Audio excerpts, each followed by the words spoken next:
Hey guys, cool dude here today, and today's gonna be a gameplay, but this isn't gonna be like one of the gameplays that you guys are probably used to watching.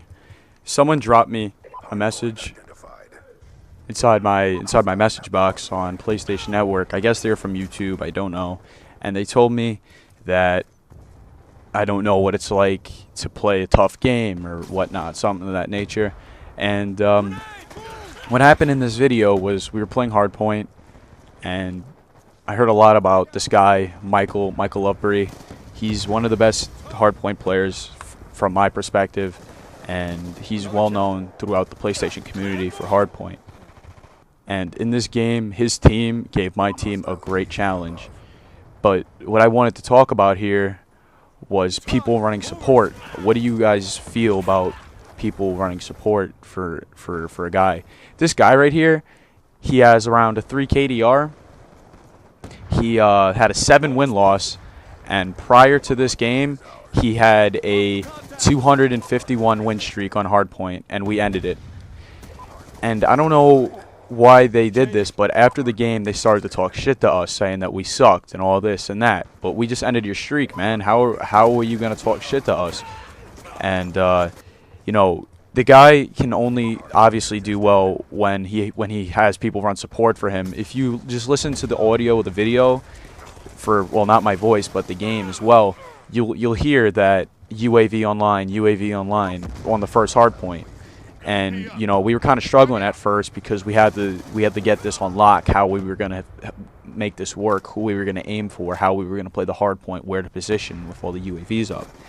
And you know, eventually we figure out what we're going to do here. You know, we're talking teamwork and whatnot, and in this gameplay, I'm playing more of the capture role. I'm capturing the objectives while my team gives me some backup, you know, locking down some choke points and whatnot, anchoring.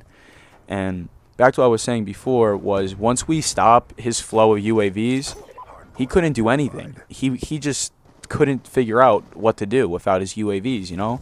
He depended on his team to make it work for him. And in my honest opinion, to be a good player, you are as good as your team to an extent. You can't depend on a guy to run support. Like, that's like me going into let's see, search and destroy, and only being able to do well on an orbital VSAT. Like, that just doesn't happen. And afterwards, they were saying that we sucked, but apparently when he's faced with opposition, they collapsed. You know, we outplayed them by far. He was the lowest KDR on his team. The other guys had around 3 and 4 KDs. And, you know, to those people that go in the lobbies, just playing the play, you know, with your teams, and when you go and you lobby surf is what it's called, when you search the people's KDs, score per minute, win-loss, it doesn't mean shit. It really doesn't mean anything. You know, obviously right here, these guys were stacked against us. You know, I have a 5 KD. My friends have around 2 and 3s. Some of them have 4s. About the average score per minute with my friends is probably around a 4.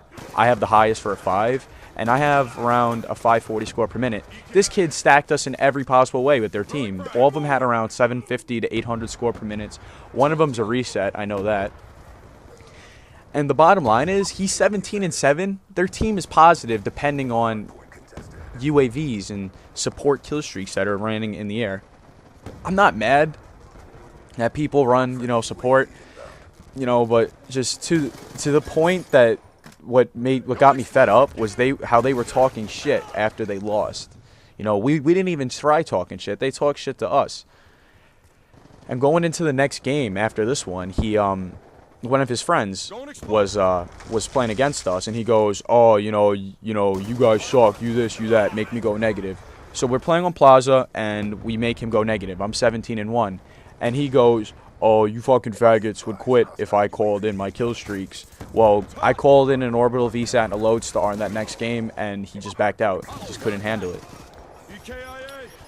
And you know, something else I just want to talk about too is my weapon choice for the situation. When I play up against a team, like an organized team, I try to venture away from the ARs because, you know, the way me and my friends talk is we have it set up who's going to do what, who's going to be defense, who's going to be offense, who's going to, you know, set up spawns, lock stuff down in that kind of way.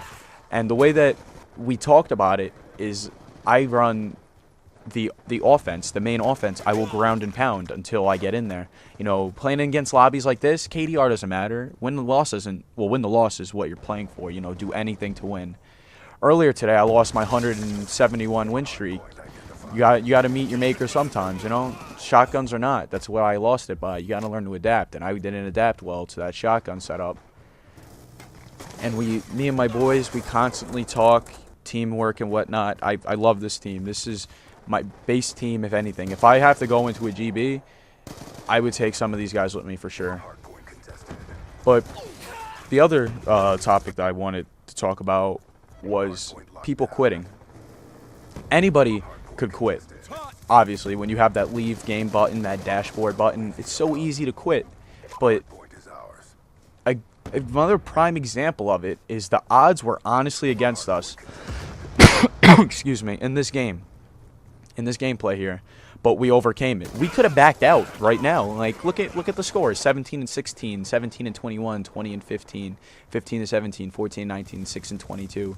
We could easily have backed out, but we chose not to because we knew that we can overcome. Anything can happen in the 10 minutes that you're playing this game. Anything can happen.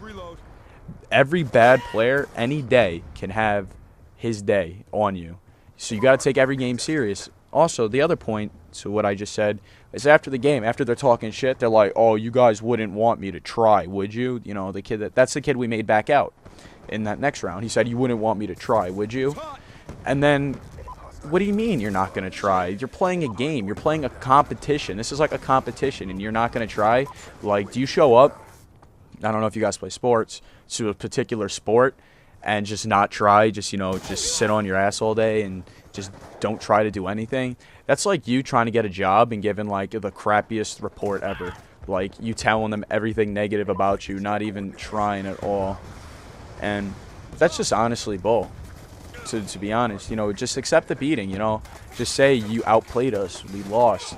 Because to be honest, we didn't do anything gay. We didn't, you know, camp in the back with target finder LMGs. None of us tack inserted. And for them just to talk all that shit to us after, meanwhile, we tried to keep it real. Like, we kept it clean for a while. We outplayed them. We generally outplayed them. You could see some of them starting to leave right now. There they go. They're leaving. I love Hardpoint. Signed out. Just accept the beating. You got to lose sometime. And at the end of the round, Michael Lovebree, he signs out. He signs out the game. So if you guys ever run into Michael Lovebree, just ask him about the time he played Cool Dude and his friends. And tell him if he sees us again in a lobby, he better back out, because I will bring that 7-win loss down to a 6. And he knows I will too. So thank you guys for watching, and hopefully I'll get another video up tonight, but probably not tomorrow for sure. I'll catch you guys later. Thanks for watching.